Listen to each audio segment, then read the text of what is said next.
let's delve into some techniques to help you develop meaningful friendships.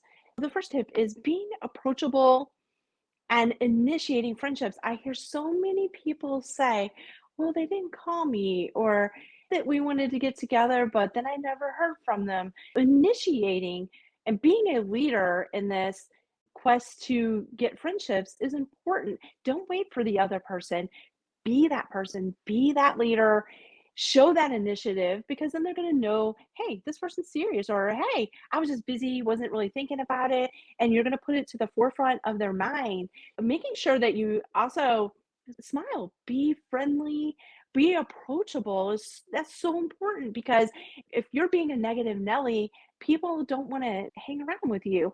If you're being friendly and lighthearted and approachable, people are going to want to be in your energy field. They're going to want to be around you because you just are magnetic. So, making sure that you reach out to them, initiate, and being friendly and approachable is tip number one. Tip number two is actively listening and empathy. I can't stress this enough because most people are always thinking about what they want to say next as opposed to just stopping and listening to what the person is telling you before you're already concocting a dialogue that you want to say back to them.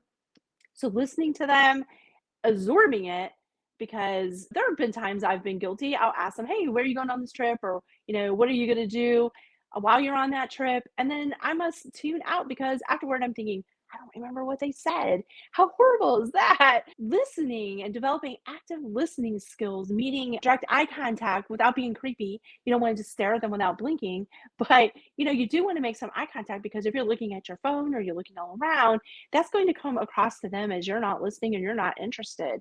Giving them that direct contact and practicing your listening skills will take you far. And having empathy, I'm a very empathetic person, and you probably are too, or you wouldn't be listening to this video. However, knowing what to say, what not to say, the right times can be kind of tricky, but turning that around, whatever they're going through, and trying to think of how maybe you would want somebody to respond to you, it goes a long way. And kind of knowing that person and what they like, such as are they huggers? Are they not so much into touch, but they like words of affirmation, going back to those five love languages from, I think it's Gary Chapman. He actually changed my whole life after reading the five love languages. I highly recommend that. And unfortunately, after I got divorced is when I read it and I could see where my marriage went wrong. But being proactive and applying that to your friendships can actually benefit you and your friend because when they're talking to you, it's all about them. It's not about you at that moment. They may ask about you later, but the whole reasoning behind it is to listen to them and be there for them. So not trying to get something back out of it. There's an old saying that, and I was in healthcare working, and I would listen, think about this all the time. It's about giving and serving to other people without the intention of getting back. The people, my patients that I helped, could never ever give back what I was putting into them and pouring into them. So that's very important to not have an intention set from the get go, but just be present in the moment and listen to them and have empathy and feel, what they're feeling and try to respond kindly with empathy. I wouldn't just say, "Oh, buck it up," but acknowledging them. Acknowledging goes a long way. So they know that you hear them and that you're not just glossing over what they say. The next one is shared interest and activities.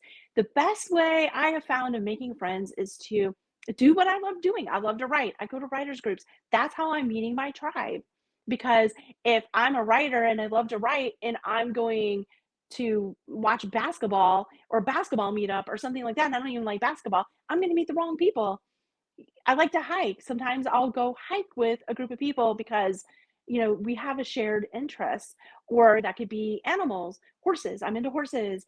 I love to go to the stable and talk to people. I'm actually more introverted, but I have a job where I work 8 to 5, 8 to 8, however many hours I work a day. But it's a solitary job.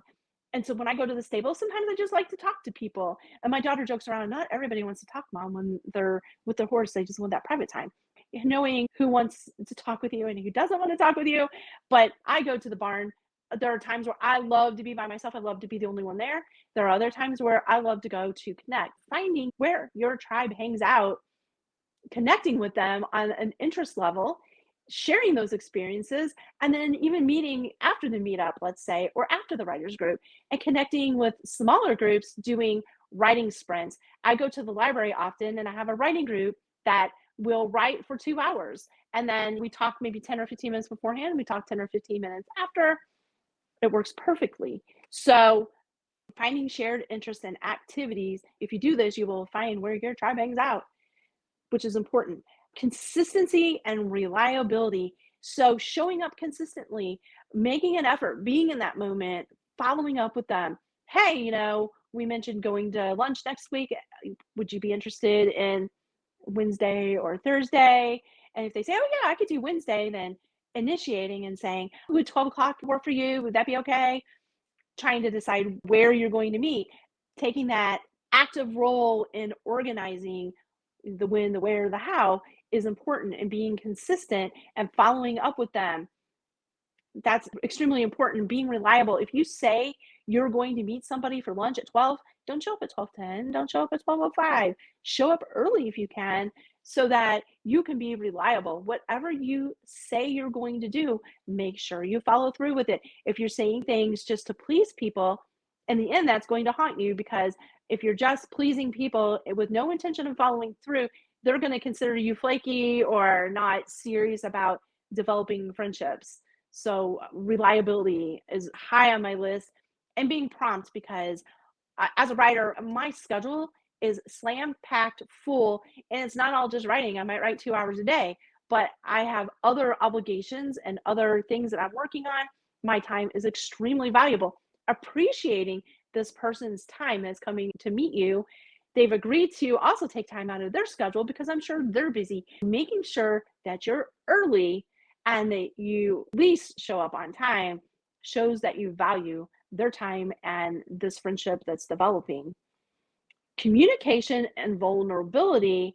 I have this motto of just clear, kind communication. If you don't want to do something, then find a kind way to tell them that's just not my cup of tea. I really would prefer to do something more on the lines of this. However, it is that you need to communicate, remember, be kind, be courteous, be respectful. But that also means clearly communicating, because if you're not clearly communicating, then that leaves the other person wondering, trying to figure out how to read your mind, what's going on in your mind. And that is a pet peeve of mine, because I always read their mind wrong. Plus, it takes a ton of mental energy for me to try to figure out what it is they're actually saying to me. I prefer somebody just to be straightforward and kind about it and just tell me, hey, I'd love to meet you at this time, or hey, I'm busy this week and next week. Can we do it on this date? And then try to set up a time, because if you leave it really vague, it probably isn't going to happen. You also don't want to be completely type A and say, oh, yeah, we need to meet at 12:02 on Tuesday. You have to build some flexibility, but making sure you are always the one that shows up early, and that you are always the one that is following what you said you were going to do, which also builds trust. Because without trust, you don't have a friendship. Not really. You have to build to trust your friendships, and that leads into vulnerability, because you can't be vulnerable with somebody if you don't trust them.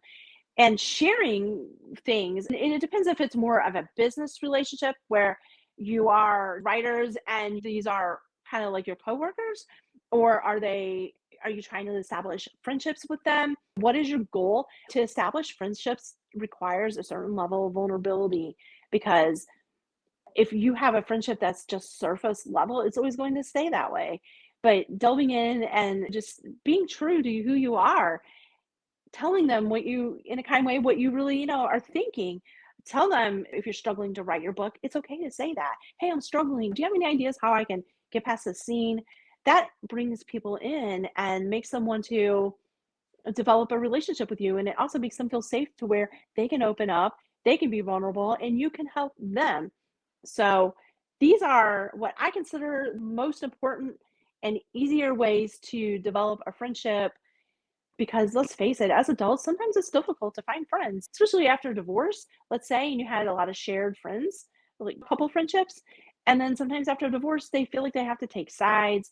And sometimes you feel like you're starting over, but this gives you the power back into your own court, making your own friendships without relying on somebody else and making these honest connections. It's really all about networking and community. So I wish you the best. And if any of these comments have helped you, please like and subscribe. Please comment below on what has helped you because I love reading your comments. I love helping people. That's the reason I'm doing a YouTube video. Until next time, go out there and make friends.